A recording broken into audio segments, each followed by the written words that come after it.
Нашата приказна започна со 2 козички чисто за дома. Значи да си имаме млеко и сирење и урда. Меѓутоа, откако почна мојата мајка да прави сирење, многу луѓе почнаа да бараат сирење и тогаш ги зголемивме на 10 кози, истата година 2019. Потоа на 30, па на 100, сега имаме 200 кози моментално. И моментално правиме многу малку сирење и урда, претежно млекото го даваме на млекари Ѓурѓиеви.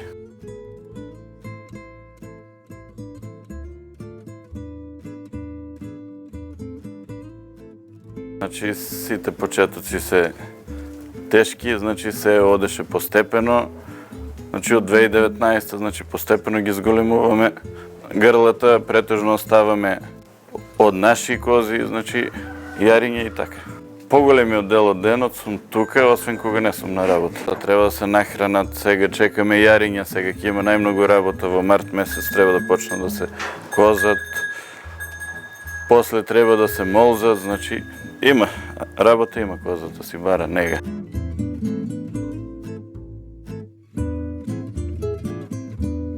Сум размислувал за многу работи, значи имав доста опции, меѓутоа некако кога почнав со козите, тие се многу мили животни пред се, значи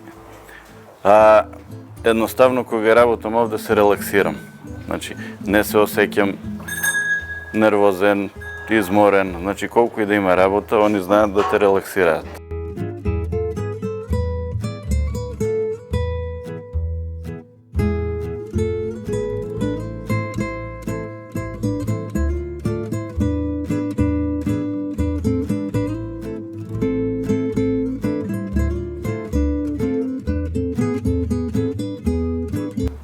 Перспектива има во секоја работа, ако ја работиш професионално и да работиш, значи бара многу работа. Козата е доста нежно животно кое често знае да се разболи.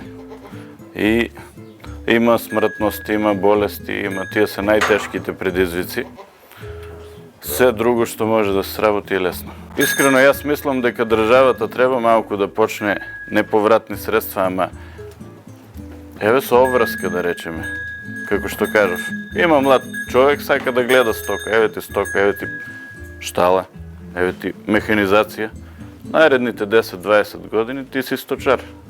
Ти треба да даваш на млекарата, пример, одредена количина на млеко, на јариња или јагниња, зависи кој на што ќе се одлучи, пример, и така.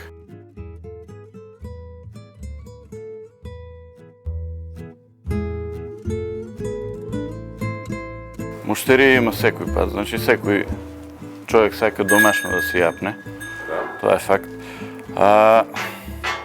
Сега, пак ќе кажам, јас имам 200 кози, значи количината на млекото може да пресметат од прилика колку е, така да за да правиш сирење треба да имаш мини млекара. Еве, ајде ќе направиме мини млекара, пример.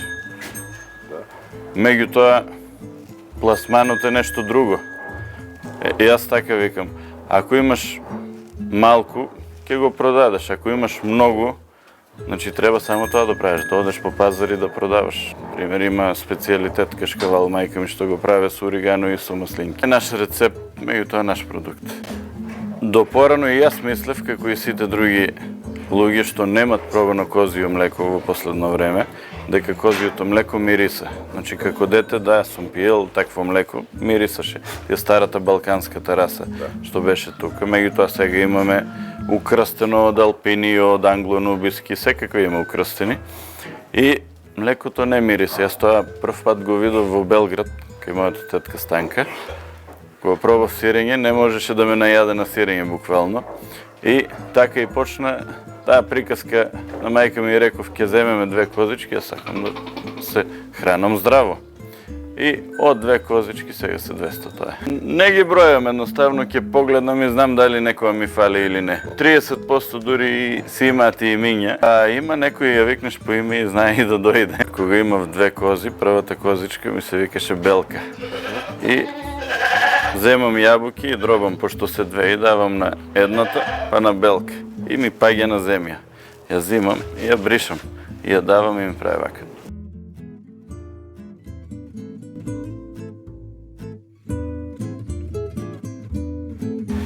Во времето на Југославија, за да купиш млеко, се чекаше редици.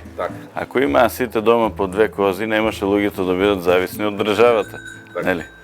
Тоа е логички, а не дека ја уништува шумата, па и сега има кози, не ја уништува шумата.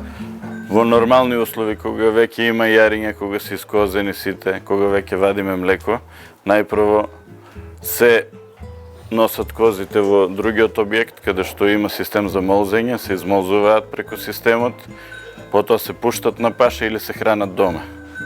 Пашата обично козата ја завршува за 2 часа. Потоа се враќаат дома, пијат вода и пладнуваат. Некаде околу 16 часот повторно се пуштаат на паша, 2 часа, и кога се враќат, повторно се носат на молзење кај системот за молзење. Тоа е пролетниот, летниот, 90% од временскиот период. Моментално сега, пошто чекаме јариња, некаде за 10 дена ќе почнат да се козат. Нема да одат на паша козите, ќе јадат дома. Значи, сега моментално од Сабајли ставивме пченка со витамини калциум. Потоа денеска, значи, ќе излезат 3-4 часа на паша, кои ќе се вратат, повторно ќе јадат дали јачмен, дали пченка ќе видиме, значи, во зависност, по 2 пати се става на ден. А кога ќе има јариња, значи, по цел ден ќе има храна, значи да јадат. Детелина ќе има распостелено надвор, а пченката стандард ќе се става.